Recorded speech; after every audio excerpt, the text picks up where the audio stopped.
Hello there, friends. Andrew with the Bangs here. I spoke last week with a friend of mine named Mars. He has a YouTube channel called Transbra, and he wanted to speak with me about the nature of sin and the LGBTQ community and the church. And in the end, it actually turned out to be more of a conversation about why those members of the church community and the Christian community need to learn to love better. And he ended up calling that episode Loved as I Am. I wrote to my Symbolic World community, which is a Jonathan Peugeot fan group. And this friend of mine, Joel, gave some really interesting responses. I was looking for advice on what to say on this talk with my friend Mars. And his responses were very thought-provoking. So I asked him on my show to discuss his perspective of what is marriage, why does the church community have such difficulty with allowing those LGBTQ members in, and what can we learn from those on the margins? This is a more symbolic look. If you're familiar with Jonathan Peugeot's work, it kind of has that perspective. I interviewed Peugeot a couple weeks back. So even if you are not a believer in God, it's interesting to see an internal look. An internal, I guess you could even say critical look on why we need to have this conversation and how it is long overdue. Oh, and as always, leave me a comment. Please make them respectful, even if you disagree. I'm sure you guys will. You're a good community. But yes, also, if you haven't yet, please don't forget to subscribe. Hello, Joel. Thank you for joining me for a discussion. Yeah, thanks for having me. Yeah, it's gonna be a good one. I'm looking forward to it. But I'm super stoked. Good, because that's a good place to be for tough topics. So, okay, just to give a little background, I spoke on my friend Mars's channel called Transbra last week, and we spoke about the LGBTQ community and the church and sin, and by we I mean I did. And I put a question out on the group we're part of for Jonathan Peugeot, the Symbolic Meaning group on Facebook, and you had some cool answers that I liked that were outside of the box. And so I wanted to discuss them with you further. Sure. Okay. So the question I started with was about the idea of the margins versus the center, and like what does it look like and what happens when the margins move into the center. But that didn't really even get answered. Like I gave the context of what I was talking about, and so it just immediately moved to a sort of very binary. Oh, we're talking about homosexuality. Okay, well, here's my talking points that I have looked into.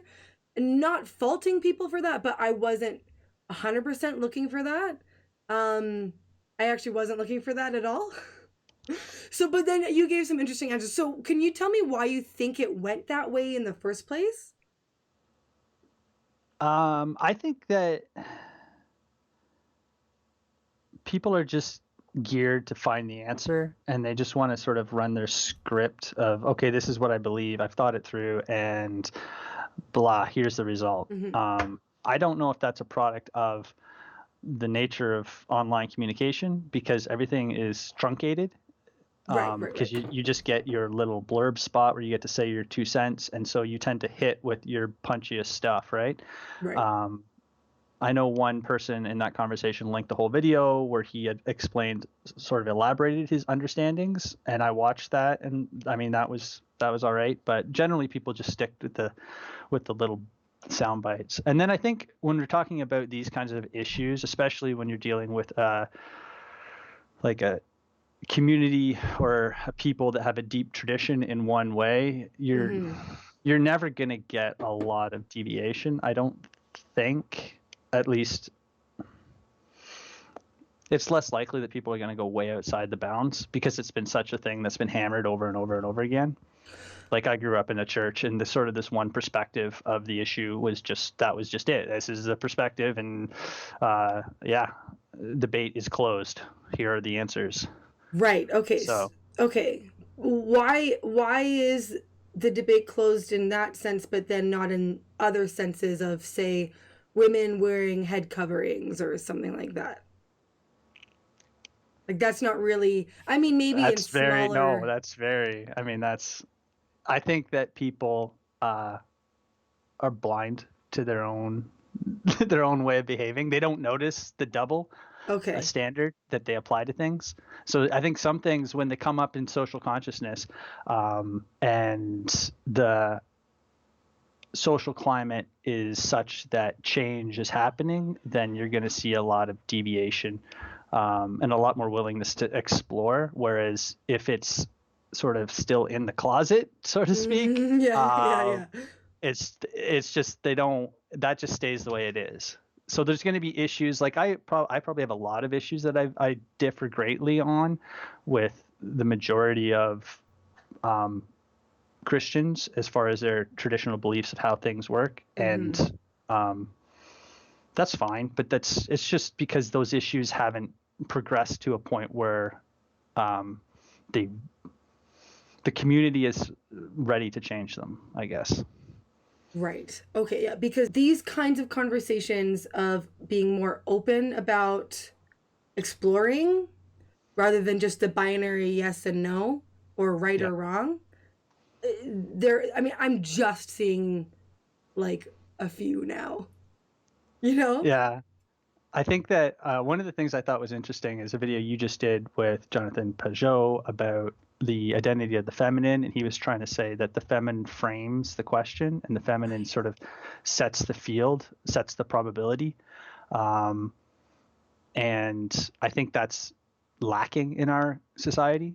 Okay. And I mean, that's an entire conversation in a Right. different direction, but I think that we've lost that ability socially to really ask good questions. Okay. We're very good at throwing out our scripted answer. That's all you get. That's all you get on TV. That's all you get, like, from the politicians. That's all Just you get. culturally, not just in religious circles. We don't ask good questions. We ask questions that confirm our biases. Like the answer's already implicit in the question. So why are you even asking the question? And I think that happens a lot. So and it's okay to ask questions.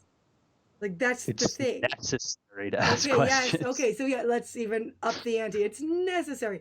So Yeah. to prep for my talk with Mars, I watched a lot of Paul Vanderklay's videos because he's meanderingly going through the sex lives of the patriarchs to get eventually to talk about gay marriage, which I find very interesting. He's not answered it at all yet, which of course makes sense because he's like, I'm going to take the long way around. But he does say that it's not, the binary right or wrong isn't useful any longer, not helpful in our cultural context. I've watched those videos just recently because we were talking, yeah. and I was like, okay, I'm going to go. And you mentioned him, and I've seen one or two of his videos before. So I was like, okay, I'm going to go check him out. Okay. And the sex lives of the patriarchy that's just a great video. Yeah. And a great title. Of the patriarchs. Yeah. Yeah. It's just like so good. Yeah. Anyway, I think he's doing a really good job of actually trying to ask a good question or get the question well built in the listener's mind, because it's currently not well built. And I think a lot of questions, especially when you get into these deep meaning religious questions, they're just not well constructed. Okay. I don't think the church historically, I'm not an expert on church history, but I don't think it necessarily saw the need to ask the question at sort of the laity level that deep. So it was just like, here's our rituals, here's our tradition, this is how you participate, this is what we're doing, and if you have any questions, then please leave. Go find the door. Yeah. Just keep it down, or we'll talk later. But there wasn't. So I think what he's doing there is really good at at really pulling apart the preconceived biases is what I see him doing. So he's Right. like pulling apart these ideas of what is traditional marriage. So he's playing the ideas off of traditional marriage off against the patriarchs. Right. And Right. he's forcing you to recognize the contrast, and you can't just take like Abraham, Isaac, and Jacob and say, we're They going to don't keep count. They don't our, count. yeah, And we're they don't this. count. Like if they don't count, none of it counts. So Right, because context, right?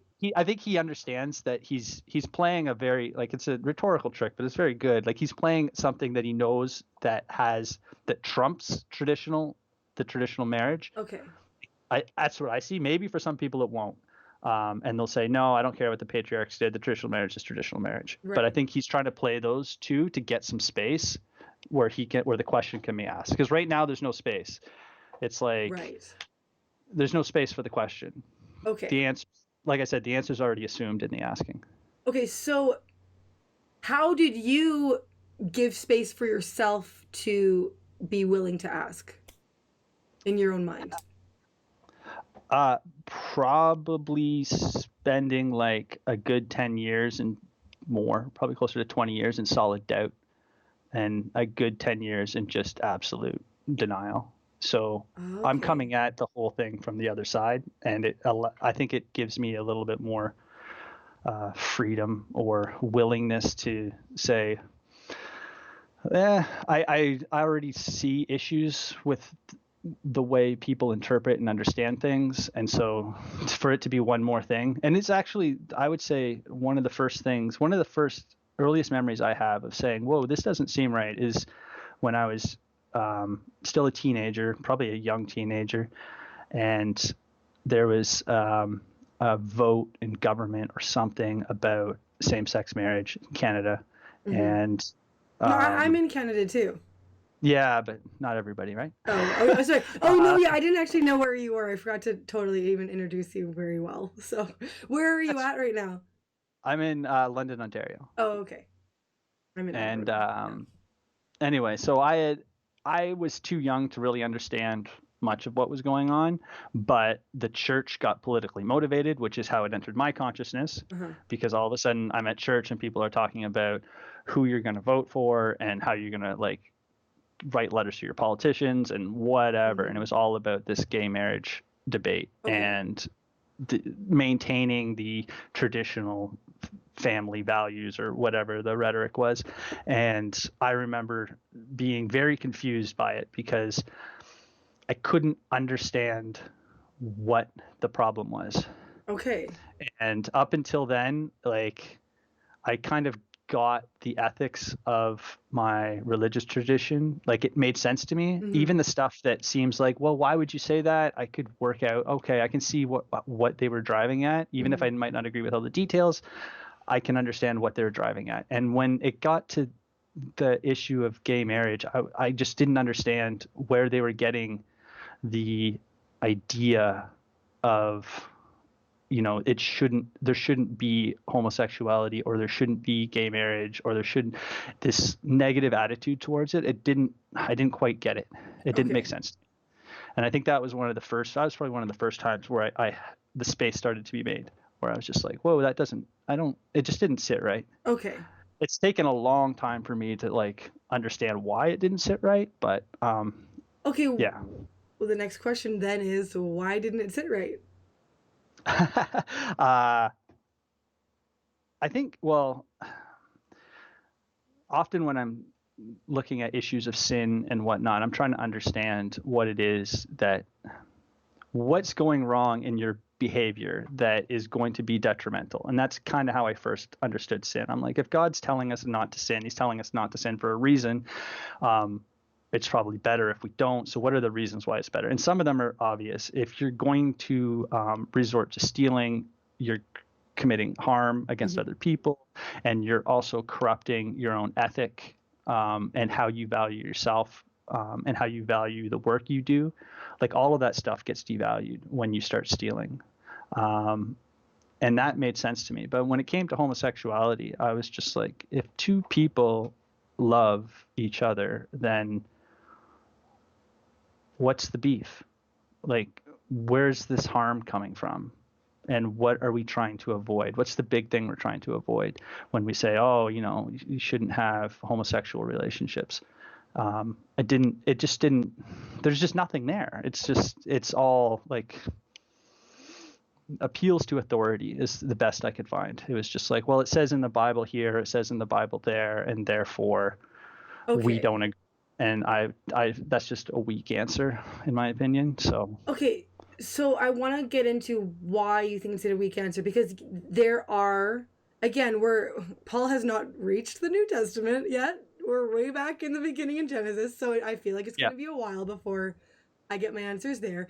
But like from his perspective, but for you, I'm thinking of verses from like Paul's letters and whatnot, in the New Testament. Those are usually pointed out regarding. I have my reasons why I'm thinking it might not be the proper look because of historical context, but I'm wondering what you have to say on that. I think that a lot of this more recently has come down to my understanding of the symbolism of language and how language is, even if we're speaking the same words, there's no guarantee we understand each other, because the words I'm saying may not mean the same thing that I think they mean to you. Right. And I can give you a series of words or a construct or an idea, and to you, it's going to just miss. Okay. You're going to be like, I don't get it. And I run into these conversations all the time because we actually have like very rapidly pulling apart like symbolic understandings of language. And that's, I think, why so many people, especially politically, can't communicate anymore, because the words they're using literally don't mean the same thing in each person's sort of understanding and what those things are connected to. Because a word is more than just a reference to an object or an action or an emotion or whatever. It has a network of connections. Right. And how that network of connections operates in our understanding is difficult, I think, to really wrap your heads around.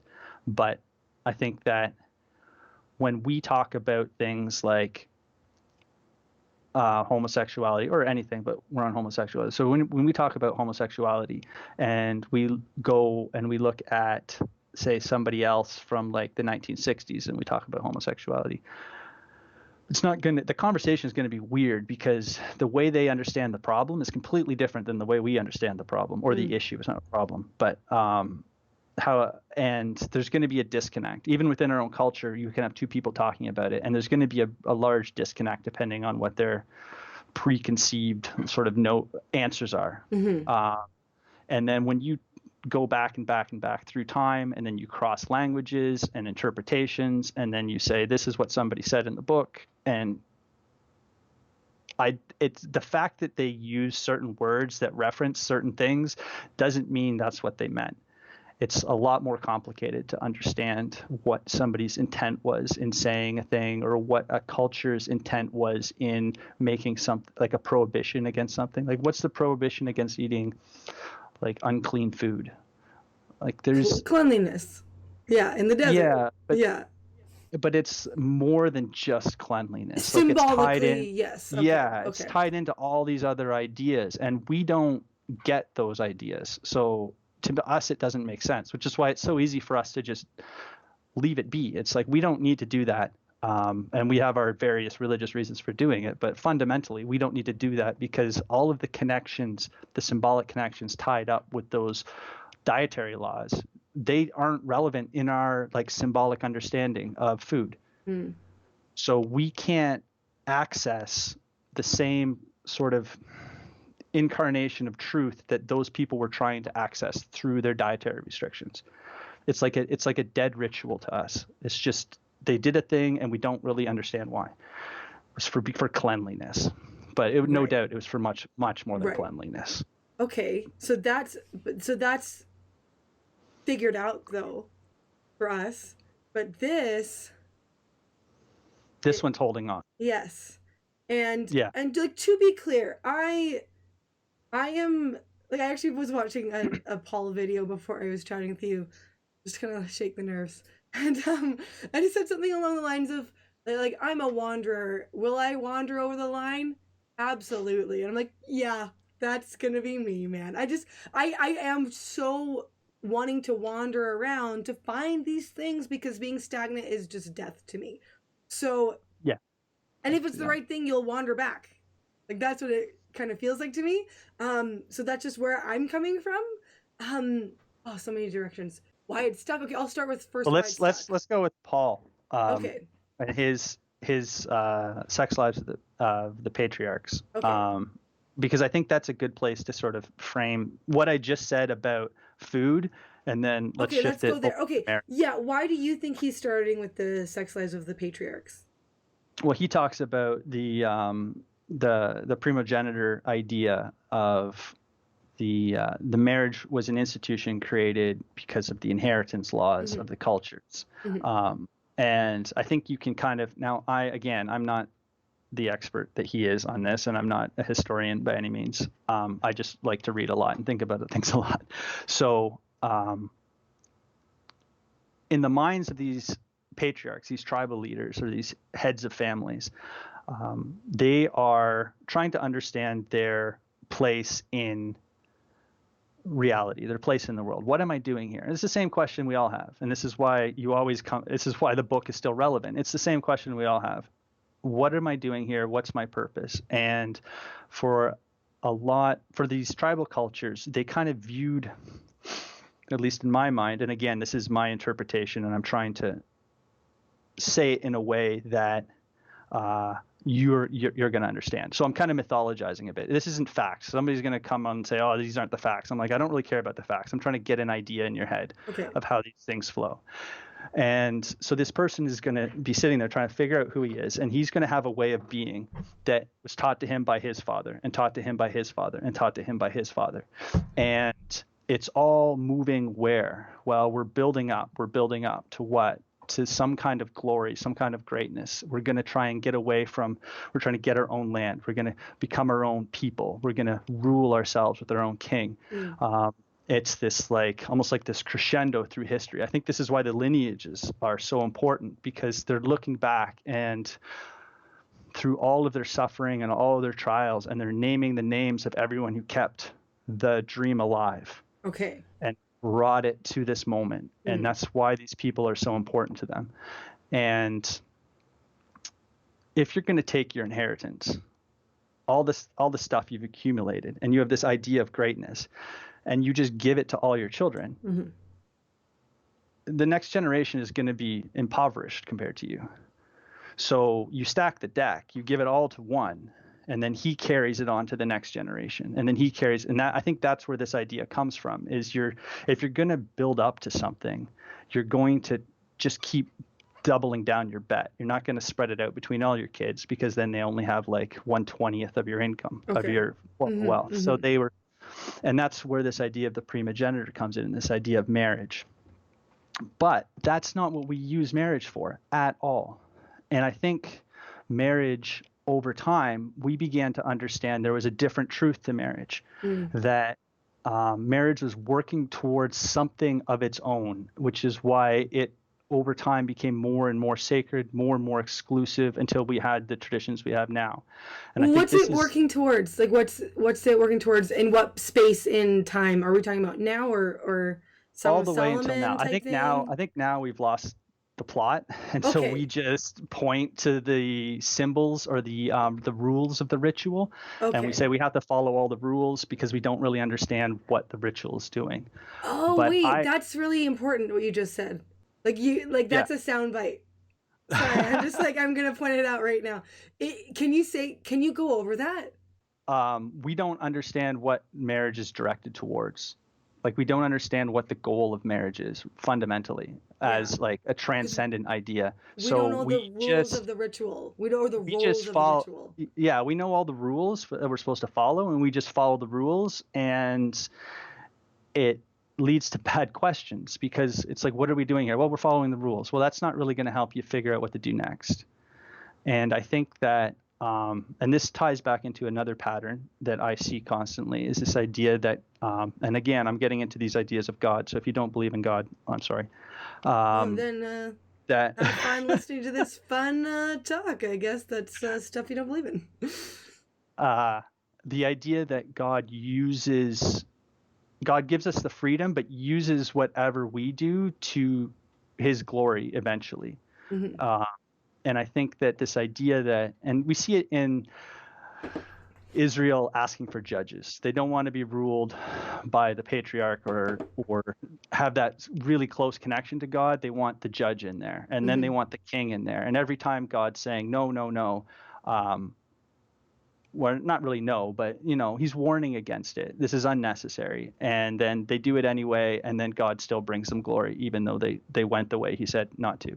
And marriage is I see it kind of the same way, because you have this idea of we're going to build our greatness through our might and our wealth and our accomplishments.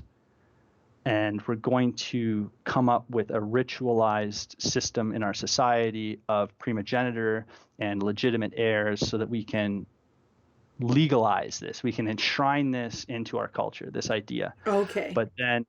But then that's not what marriage ended up being. Marriage is not a primogeniture tradition anymore. And I think that as we started engaging in the ritual, we began to understand that the idea of one relationship, exclusive of all other relationships, with a level of intimacy that is far above all other relationships, is the closest we can get here and now to the relationship, to the divine.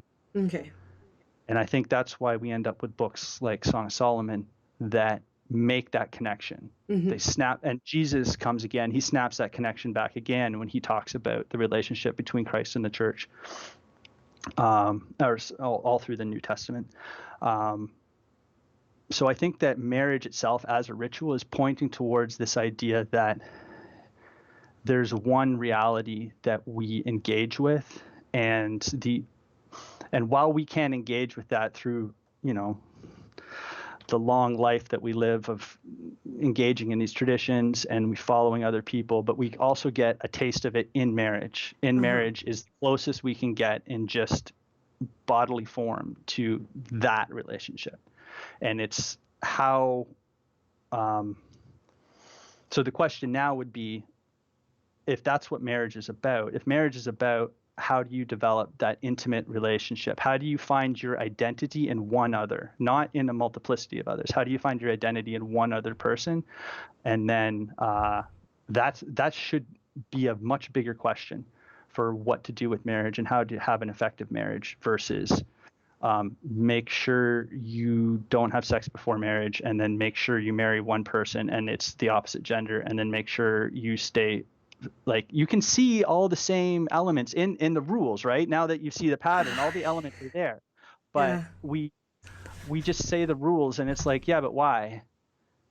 And then somebody says, oh, what if we break the rules? And you're like, no, you can't break the rules, but why? And we don't know how to answer the question because we don't know what the ritual is pointed at. So we just have to repeat and repeat. And that's why I think it's a dying tradition.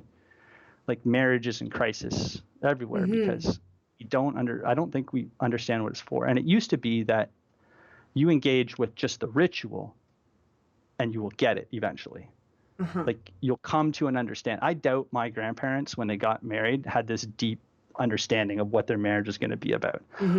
But at the end of their life, that marriage and what it means and what it's gone through is a reflection of that divine relationship, is an imitation of that divine relationship.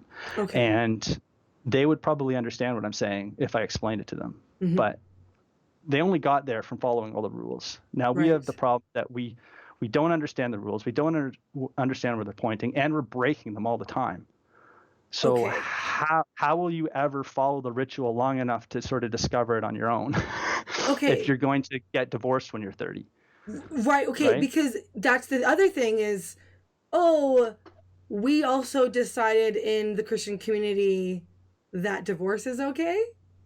It wasn't at first. I mean, it was even in the 60s, it was taboo, right? I don't want to come out and say that divorce is like fiat, not okay. Like, that's not what I'm trying to say at all. Sorry. I'm just using the example of sorry, say that again. Yeah. I'm just realizing that interpretation of my words is out there, and I just wanted to nip that. Right. It's not that saying that marriage has to be like enforced by law. I don't agree with those ideas at all. I'm just saying that maybe if we had a better understanding of what we were trying to achieve in marriage, we would be a little bit more reverent with its handling. Yes, okay, and I like that. And the thing is regardless of whether it's not even talking about right or wrong, divorce is something that happens in the church that people don't really look down on. No, Again, because I not don't think even right they, or wrong. yeah, It's just the facts, right? yeah. Because if Yeah. you get a divorce, then what's that mean? Who cares? Well, they used to Right? care. They used to Remember? care, but I would say that they probably cared because it was following the rules and they didn't know what was going to happen when we didn't follow the rules. I think if there was a bigger question about what it is we're trying to achieve in marriage and how do you build stable, intimate, paired relationships in society? How do you do that?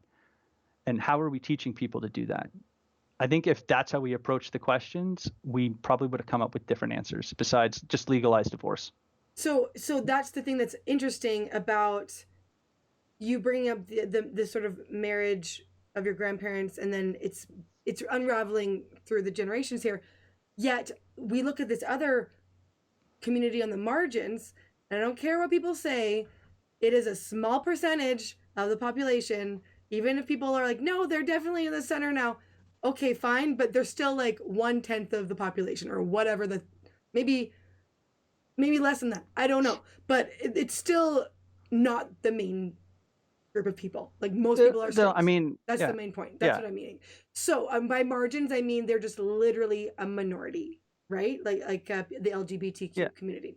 So yeah. sorry, people like brought that up in the chat in the in my question I put up on the talk. So I just wanted to address that, but because I know people will be yelling at the screen. They're not in the Oh, margins anymore. But I'll get anyways, to that. That's part of this whole idea okay, yeah. too. So we okay, yeah, yes, let's. But so I just want to bring up the idea of while all this time while marriage is unraveling, there is another group on the margins fighting for marriage, Yeah, fighting tooth and nail for this yeah, to be embodied in law for this sacred thing. yeah. There was definitely a very large hunger in that community to engage in a ritual that was pretty much owned by a tradition which wanted nothing to do with them. And I think if that doesn't speak to the power of the ritual itself, then you're not really paying attention, because if somebody was constantly berating and belittling me for who I was, and then do you think I'm going to clamor to like put on all the trappings of their culture? Like, no. Mm. So I think that, I mean, I think that was lost on most people. They were like, marriages are failing everywhere. These people want to get married, but we're going to try our hardest to make sure it doesn't happen. Uh-huh. And why are they trying to get married? Like what purpose? I mean, Yes, yeah. we've taken almost all the purpose out of marriage. It's like it's basically just legal dating. So Legal dating forever. yeah, That it's sounds like so, oh my gosh, like I'm married, like I've been married for 10 years and I'm committed, but like, man, that sounds rough. Legal dating forever. legal dating forever. It's like, why Yeah, would you want to be a part of that? yeah. So yeah, I think that there's definitely a hunger in there, and at least an implicit knowledge.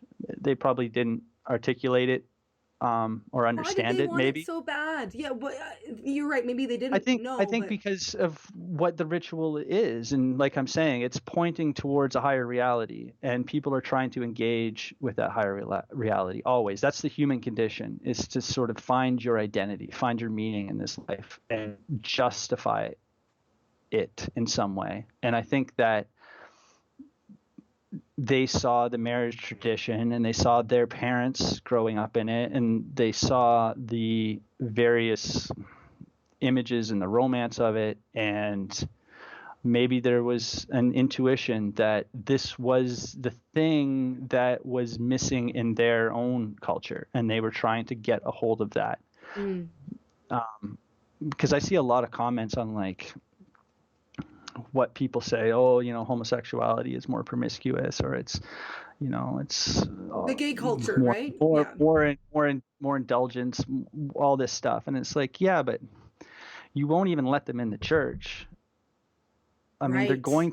going to rebel against your ideals just because you're the one they want to rebel against, because you're their adversary and you were the one that chose to be their adversaries. Okay, Like, so don't be shocked, because that's what teenagers do to their parents all the time. That's the rule. Watch right. this. Right. Right? And Right. I think that a lot of the culture that gets, and I'm not saying that that's the stereotype. I'm not saying that's what they do. I grew Right. up, maybe it's because I grew up as a child and I knew like very long-term stable gay, like effectively marriages. At the Yeah. time it wasn't even legal. Right. So maybe that's part of the break, is I was exposed to the other side and I was like, well, no, none of the gay people I know act like that. So Right. what Right. are you talking about? Right. But then I also spent 10 years in Toronto, and I got to see a few pride parades, and those are a show. But I can also see where that stereotype comes out, and I think that it's not shocking that that's prevalent in a community that's been so ostracized by the traditional Okay. formulation of intimate relationships.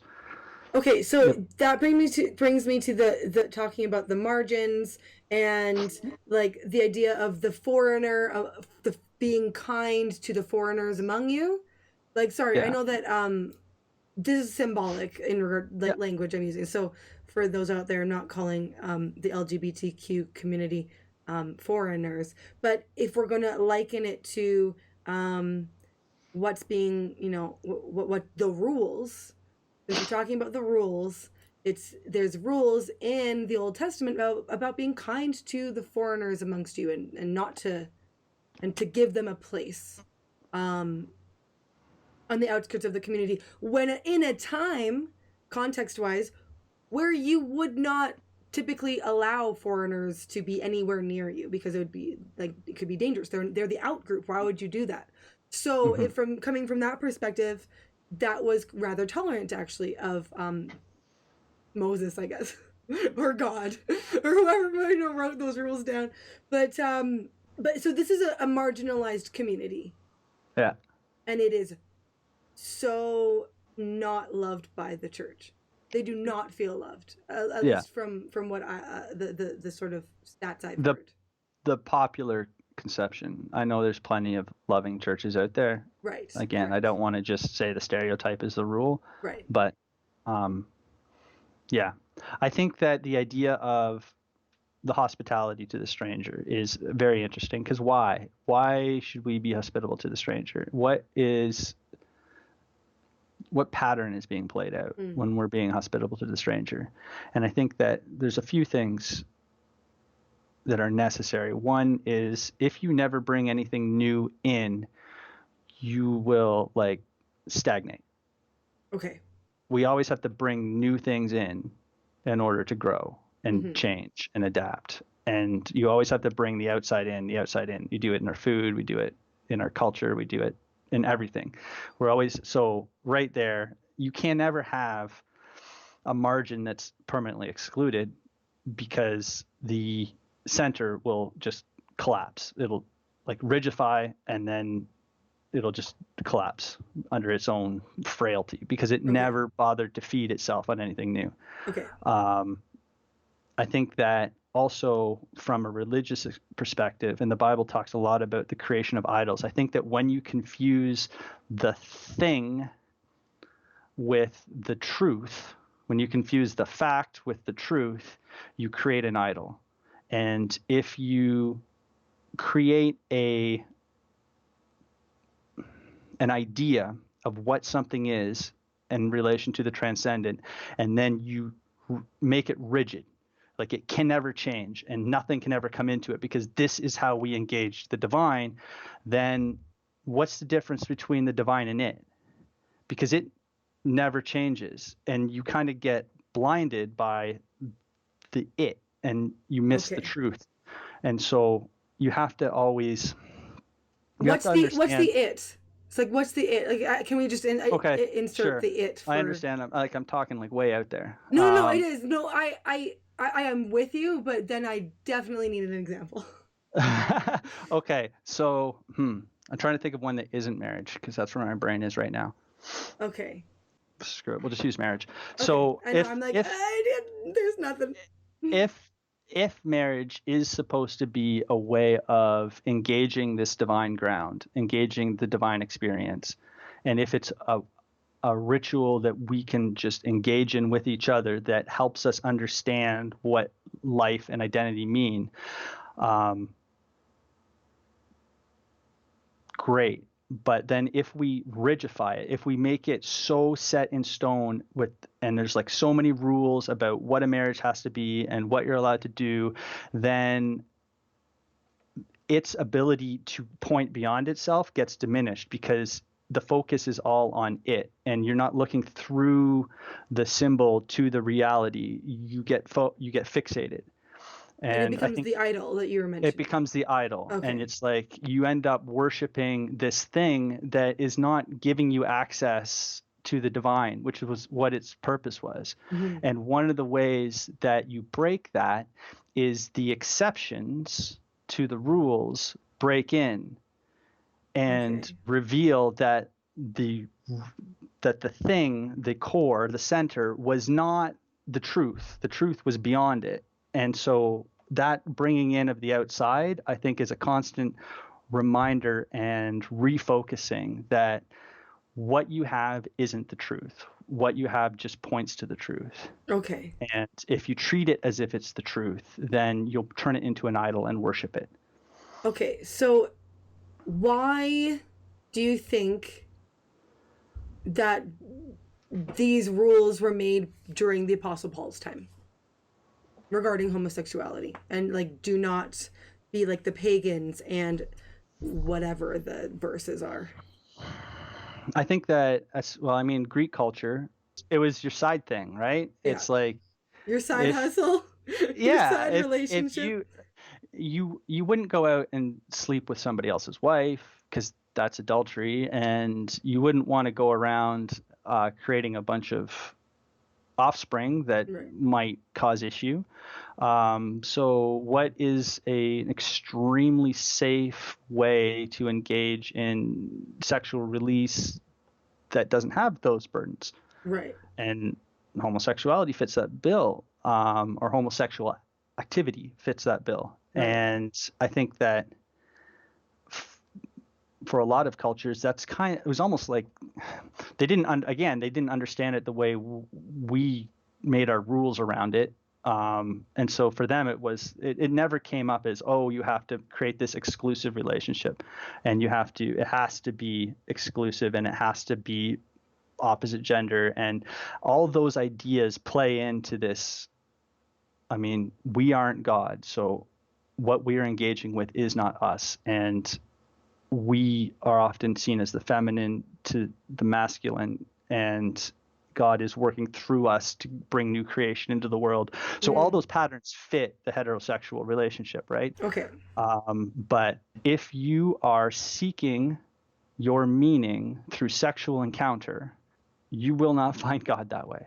Like, you will not understand. It will be a constant quest for the next conquest. Like, Right. you're always going to, it will never satisfy. It is not the water of life. Right. So Right. it's a bad path. Okay. And I think that he was probably talking a bit to that. Like, we can talk about that in Tinder culture. Like, it's a bad Right. path to go down, and it will It'll never devalue. satiate you. It will, yeah, it'll never get you to that place you actually want to be. Yeah. Though Yeah. when you're young, you don't even know what that is. But Well, you yeah, follow the so rules. They're there yeah, for so the you ones you follow the don't know. rules, I so know. you figure it out. But I think that that's what Paul was talking to, was more those ideas than Okay. what we're talking about, because the ideas of sexual orientation and gender identity and like all those things that are all tied up in this conversation now, they didn't exist in his time period. Right. So he couldn't have been talking about them. Like, Yes. there was no concept of gender identity. So Right. how would he ever be commenting on it? He wasn't. Right. Right. He was commenting on something else. What was he commenting on? Well, maybe he was commenting on the promiscuous behavior of people who sought life's fulfillment through sexual gratification, Right. which comes up in the early church with Yes. there's other examples that aren't homosexual. Yeah. Well, temple prostitution. Yeah, and there was like one of the early churches, like there was a talk, or at least a early Christian woman who was engaging in a lot of sexual relationships with the members of the Christian community. It was obviously a very promiscuous community, and I guess it was Paul. I mean, that's an easy shot because he's Whichever one wrote the letter. he's Yeah. most of the talking. But somebody Yeah. was talking to this church and saying, "You can't do this. Like, this can't happen." And why? I know you've kind of been explaining this whole time why, but why? Like, why can't you? Because it doesn't satisfy. Yeah, if you're trying to if you're trying to engage the experience of God, if you're trying to enter into a relationship with the absolute nature of reality, then don't waste your time chasing things that will never get you there. Right. Because it won't get you there. So stop. And it's hard enough now. Like, even if you follow all the rules, I in my opinion, maybe there's some people there who just like, oh yeah, I just do the religious thing and I'm like high as a kite all the time. It's like, no, it's hard. Mm-hmm. So don't mess it up by going for quick hits on fast drugs. Right. And that's, I think, what he was warning against. Okay. Yeah, it's great for that evening, but it's not going to fix your problem. It's not going to fix what's wrong with you. Right. Or what you're seeking meaning-wise. Yeah, it will not give you the meaning and the identity that you want. Okay. It's you're just using your own body for momentary pleasure, and then which the is moment empty, will be right? yeah, That's the kind of moment will be thing. gone, and there will be nothing left. And you'll be like Right? almost worse for it. That's how it seems. Yeah. Like, I would say that is like in the in the grandest scale of things, I don't think it matters because God redeems right. regardless, but it's hard on you because it's very difficult to see how you weren't devalued in the exchange. Right, because that's the thing I think that is many, even in the traditional space, will agree is like sexual union is deep. It is meaningful. It can be meaningless, but it leaves, it takes something as opposed to giving something. For sure. I think that's 100% true. But then that's with the whole homosexuality thing. That's another thing. It's like, no, there's a sex thing that's going on with them, and that's wrong because there's something special in sexual union. Like, that's what I've heard as well. That's okay. I don't think that the sex is the special part. I mean, right? Okay. Like, it's about the depth of the relationship and the intimacy of the relationship. It's about being exposed. It's about losing yourself in another person. It's special. It is special, but I mean, what I'm saying is that the fact that it involves certain genitalia, I don't think factors in. I don't think that's part of what the emotional experience is. Okay. And I think that the emotional it's the emotional part that I'm thinking is special. Yeah, and I don't think that that's exclusive to straight people. I mean, it seems ridiculous to even say it out loud, but no, there's nothing like magical about a penis and a vagina. There's nothing magical. I mean, I guess life comes forth from a womb. I mean, in this concept, it's that particular coupling is not, I don't think, is the thing that marriage needs to live and die on. Okay. I think that marriage is a lot more than just sex, and I think it points to a very deep relationship and a very deep identity, and a very deep sense of belonging that people hunger for, and to be rooted in another consciousness so intimately and permanently and irrevocably gives one a sense of grounding and orientation in the world that they will not get anywhere else. It's impossible. And to then say, well, if you're homosexual and you want to participate in this ritual that gives you this, like, the most permanent identity you could possibly hold, well, you can't because your organs aren't properly adapted or something. It's like, what? Like, it's just, to me, it's a non sequitur. It doesn't even make sense.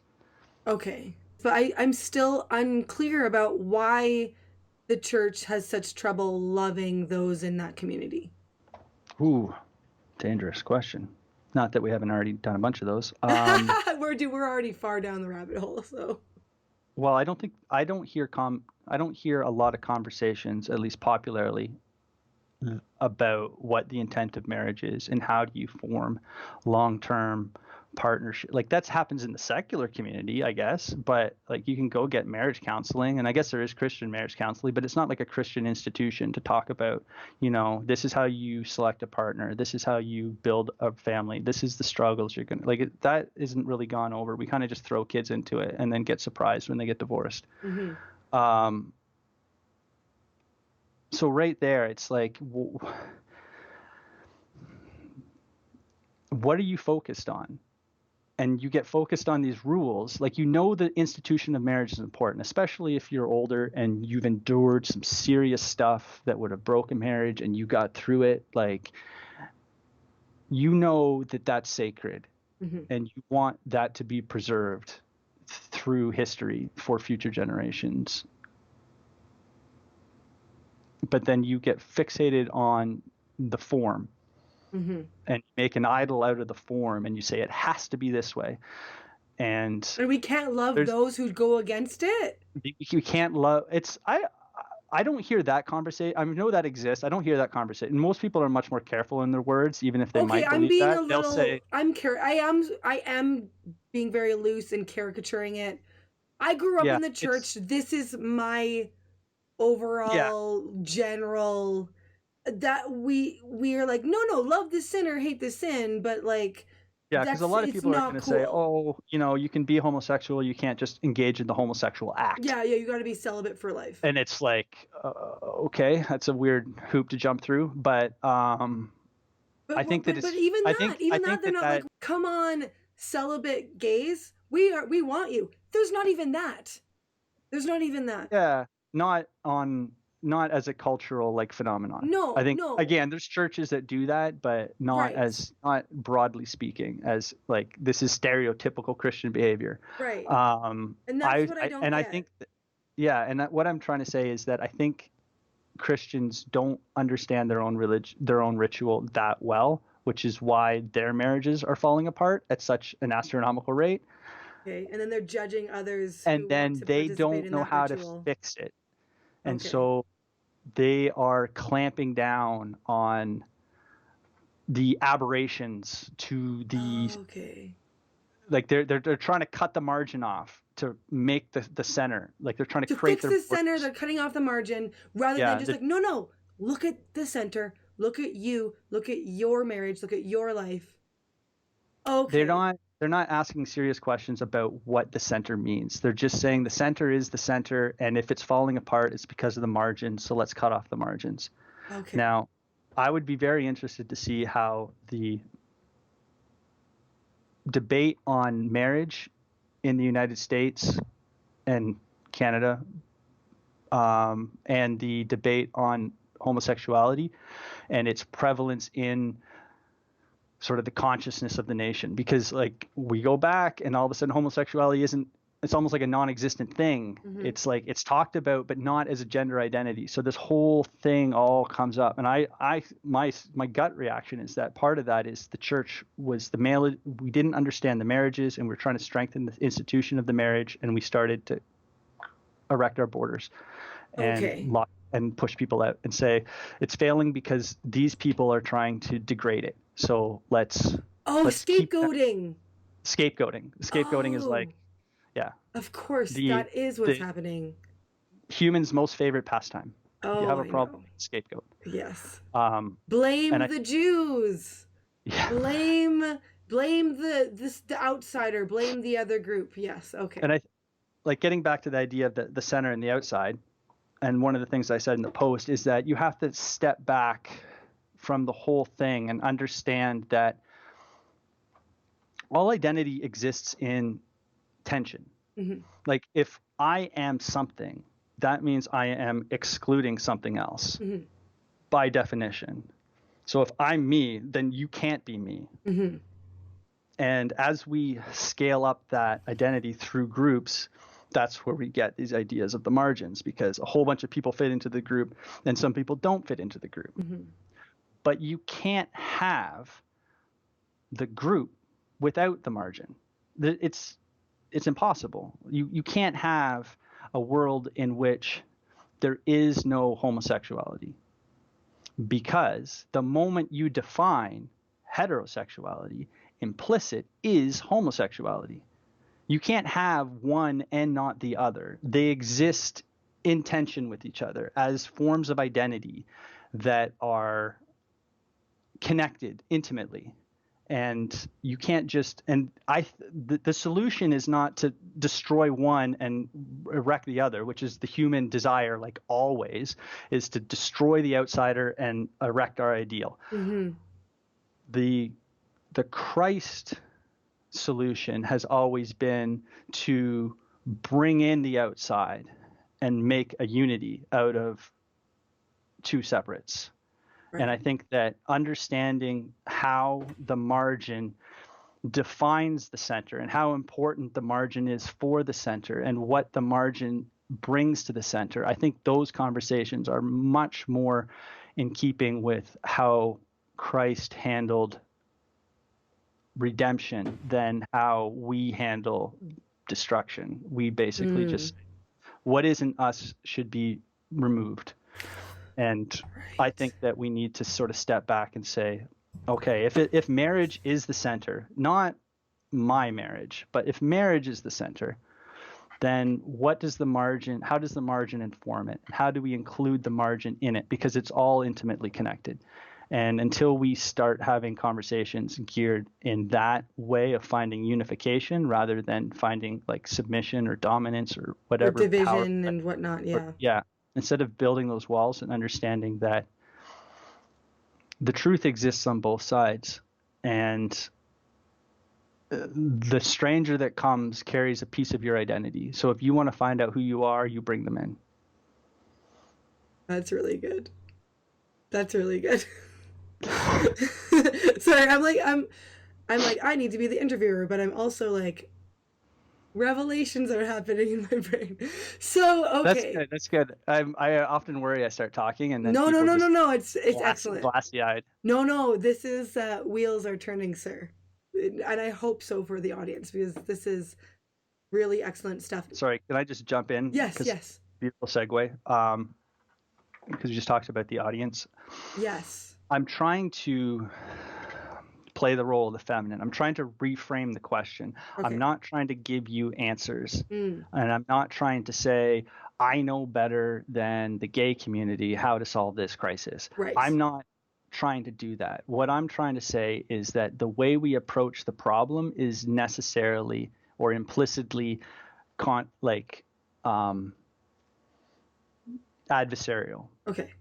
Okay. And especially from the church's side, because they're the center and they're trying to protect the marriage and they don't understand yet how the stranger informs the marriage. And I think that through a lot of good and honest talk and bringing these marginalized people in and saying, welcome in, this is the ritual, participate in it, I think that they will inform or move our understanding marriage forward farther than all the conversation we've been having over the last 100 years, which has done nothing but destroy the marriage. Because Okay. I wanted to ask you. I wanted to actually go into that next. So, why are the marriages falling apart now? I told you I was framing the questions, not I trying know, to but answer. I'm literally the interviewer, so I literally have to ask the questions. You have to ask me. And I'm tapping into the I don't know feminine, if so. I don't know if I'm qualified to even attempt an Okay, answer let's to that. reframe I it. think So that what are some patterns you've noticed? this is how I can answer it. I think that for a long time we engaged in tradition as humans, and we followed tradition. And tradition has, like language, it's symbolic, and it allows us to make connections in the world that wouldn't otherwise be made. And I think that we have very highly developed language because humans have been talking for a long time, and we take concepts and we turn them into words, and it kind of pulls the concept out of reality. Like there were no trees until somebody realized a steady pattern and said trees, and then boom, we have trees everywhere. And that's like that speaking into being idea. And I think that especially the postmodern age, where we've gotten really good, where our language has got so advanced, we can pull apart our stories and pull apart the meanings and discuss the meanings independent of the stories. And we can do all of these tricks with our language that I don't think was necessarily available to other people. And I think that the meaning wasn't in the language, it was still in the world. And I think it still is. It's just that the postmodern mindset, we don't understand that the meaning is in the world. We just think the meaning is a bunch of dead matter and it doesn't really mean anything. Okay. Because we put all the meaning into the language. Right. So we don't understand that all the meaning came from the world that we're talking about. And so I think that these more traditional cultures, for the majority of human civilization, have left the meaning in the world and let the ritual and the engagement with the world bring the meaning out into their consciousness. So they didn't need the words, because just the time and the constant engaging with the ritual brought about that meaning. But we don't do that now. How so? Like can you explain? Well, the postmodern idea, or even the Enlightenment idea, was this idea that we could start to just examine the matter and we could understand it, and we just know everything about it just from the facts. Right. And we didn't see the vast connections of meanings anymore. And so what does the marriage mean? When we start deconstructing the marriage, what does it mean? Well, there's no examination. There's no scientific examination. Well, I guess there could be, but I think it would fail over the course of a marriage to understand what a marriage is. Like, there's no scientific object that is a marriage that we can say, this is what it is, this is how it behaves, this is why we do it. Like, it doesn't have any of those types of qualities. So we don't even know how to talk about it, because we talk about like things. I can tell you all about an atom. I mean, I can tell you about the biological functions that are involved in procreation and how the cells work, but I can't tell you what any of it means. And because we don't understand that the meaning comes out of the experience and the meaning is in the ritual, we just don't see the meaning anymore. So how do we get back to seeing the meaning? Well, I mean, some people are right. If you just stick with the tradition, you will get there eventually, because it's worked for people forever. It has, but people aren't sticking with it though, Joel. Yeah. So now we need to have conversations about meaning, and we need to understand. Or they're opting out. Like, they're not even going to get married. People aren't even getting married. They're just like, no, I'm not even going to engage. Because they don't see the point. What's the point of getting married? Like, what is the point of getting married? I know. Oh, I just want to save the money for like a trip. That's what. Yeah, the tax evasion, I guess. Yes. It's like that's what it's for in most people's minds, because there's no conversation about meaning, and they're not forced by their culture to engage in the ritual. Okay. So they don't. If you want to grow up in like a traditional tribal culture, what do you mean you're not getting married? That's like, it's not even a choice. Right. That's what you do. So. Now that we have all these choices, we don't know what any of the choices mean. And so we don't understand what took a very, very long, because remember, this whole thing started with the primogenitor idea and this idea of succession of money. And that's land and where, and well, living forever and like being like, oh, I'll live yeah. through my offspring and So we don't know what it means because we never extracted what it meant before we started destroying all the traditions. I think if it was easier for us during the modern and the postmodern sort of deconstruction of things to deconstruct the meanings out and actually do it well, maybe we wouldn't have gotten to this point. But I think that we just deconstructed it all. It's like when I hear like postmodernists talk about they deconstruct like a story, and it's got the bias of the victor or whatever, and the meaning is all projected on it by it just confirms the position of the storyteller, and that's kind of what it's all about. And so therefore the narrative and the patterns don't mean anything. The patterns of beings don't mean anything. It's just the in the moment, what's the matter? That's the only thing that has any permanence. That's the only real thing. And that's inverse from the way we used to think about it, which was the patterns are the real thing and the matter is the transient, sort of almost imaginary thing.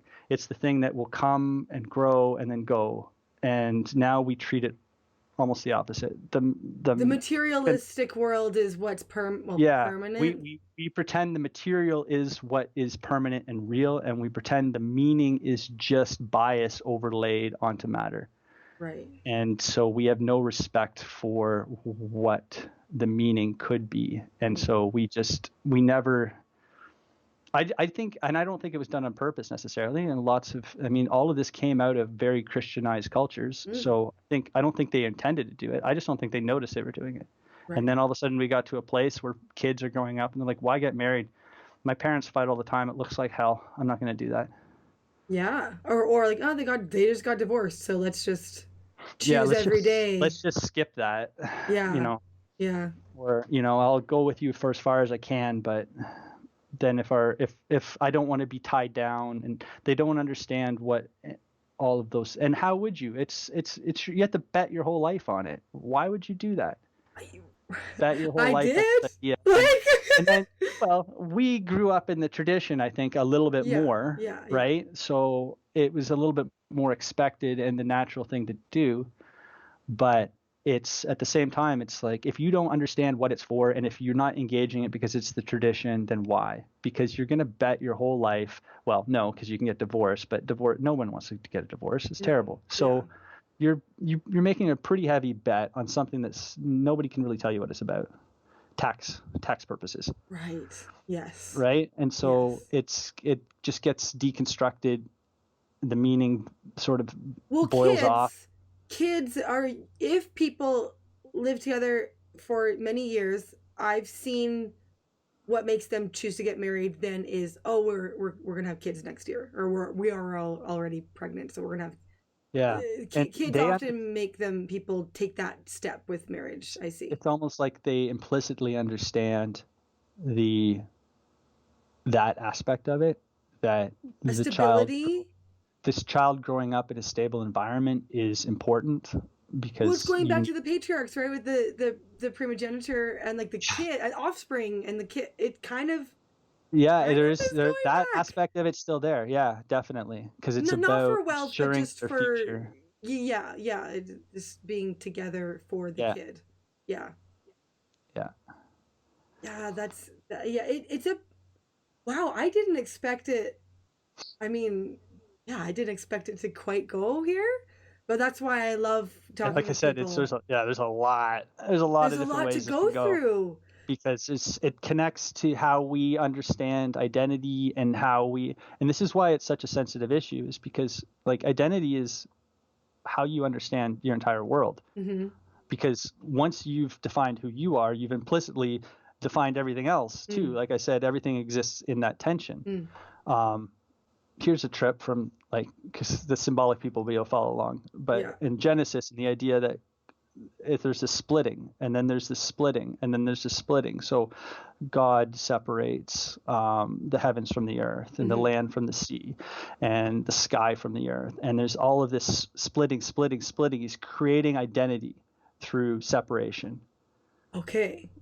And there's this idea that everything is separated, and then we're like this manifestation of all these separations, and we have this identity and we're existing. And then we're trying to figure out how to get back up to the top. We're trying to get to that place where our identity is against the thing that is actually real. What are we in tension with the thing that is everything, God? And humanity is constantly trying to climb up to the top and constantly trying to push off the stuff they don't want. And Jesus comes to the bottom and then brings it all back together. And then he takes us. He he shatters the gates to hell or the gates to death or whatever that symbolism is. Like that is gone, and then the veil in the temple is torn. So all these spaces are collapsing. So he's creating unity out of the multiplicities. So all the multiplicities that created the identity, he's bringing them all back together. Okay. That's why I keep going back, and I mentioned it in the comment on the Facebook about the Christ consciousness and the Christ pattern, and that he brings unity, not division. And because the separation started at the beginning with the separating of the light and the dark and the land and the sea and whatnot, like you were saying. I was waiting for, I'm like, there's going to be unity at some point. So yes, so there's that, and then he comes and he comes unifies. And brings unity to the whole system. So even though there's all these separations, he destroys them all in a certain aspect. So he brings unity to everything. And I think that same idea, when we're looking at the center and the margin and then bringing in the outsider, what are we doing? We're creating a unity where there was a division. And we're constantly bringing in and we're creating unity. So if we're not doing that, if we're not understanding that the thing we have, the center we have, is not the thing, it's directed towards the thing. Right. And we have such trouble looking at there instead of the thing. Yeah. And the more we understand that the integration, when you can't just look at the center, you have to look at the margin too to understand what the whole thing is. And then when you do that and you can bring the margin and the center together, the margin's always going to be the margin. The center's always going to be like, there's always going to be a preponderance of heterosexual people. But when you understand that the perceived tension of identity is a higher form of unity, that Christ unifies everything in a higher aspect, then I think that's when you can start to actually, you can stop the process of the dividing, and you can start the process of the building up, which is to participate in the body of Christ, in my opinion. This is a good spot, I think, to end. But man, I have a feeling I'll probably have you on again, because there's a lot of other topics that I would really love to pick your brain on. So yes, sure. I enjoy talking about it, but it's difficult to find people who are just because it's such like identity is such an important issue, and religious identity is part of identity. And then when I come at it and I appear to be just playing fast and loose, I'm sure like most people just listen to what I'm saying and they're like, you're just a heretic. Like, don't get me talking about like heaven and hell and what those things mean and all that stuff, because people just like, they're a heretic. But then in my opinion, and I think I've conveyed it, is I'm tying it all back in to the pattern that all of these divisions are based off of. I'm trying to say that the way I'm trying to find the higher unity where we've created the divisions, and that's the way I'm looking at it. And because I've stepped away from the tradition for so long and criticized it for so long, and then suddenly through people like Peugeot and others, just been like, oh my gosh, like this pattern is everywhere, but this is the same pattern that I grew up with. Yeah, that's what they were talking about. Yes. And we got so obsessed with the form that we forgot what it was pointing towards. Right. And we created idols out of all these different things, and we said, this is the thing that everyone has to do. And we really couldn't explain it. You just had to do it. And I think, at least for me, a lot of people probably have a lot of life in the church, but the church is declining globally. And in my generation, it was really a big decline. And I think that we couldn't understand what these things were pointed at. They just look like idols. Okay. And I've now come all the way around, and I'm seeing these problems, and I'm like, I totally get what Christ was trying to point towards now. And I see what these patterns were meaning, but now we have to incorporate it into a postmodern world. And none of these ideas were formulated in a postmodern world. No. So they're all were not. They're all in a time capsule, and we have to try and figure out what it was meaning. And what's so the you meaning? can't just pull out the book and say it says it here, and then therefore ergo we must do. It's like, well, you don't know what that actually meant. Okay, that's a good place to stop. You keep on coming out with great stuff, but I'm like, okay, good places to stop keep coming up, and I'm like, I'll never stop you. I'll never. I love it. No, but this is an excellent talk, and I am very, very excited to look over this when I edit. So, thank you so much for chatting, Joel. Thank you. This is so good. Thanks for having me. That was fun. For sure. Oh, good. Great. I look forward to the next one.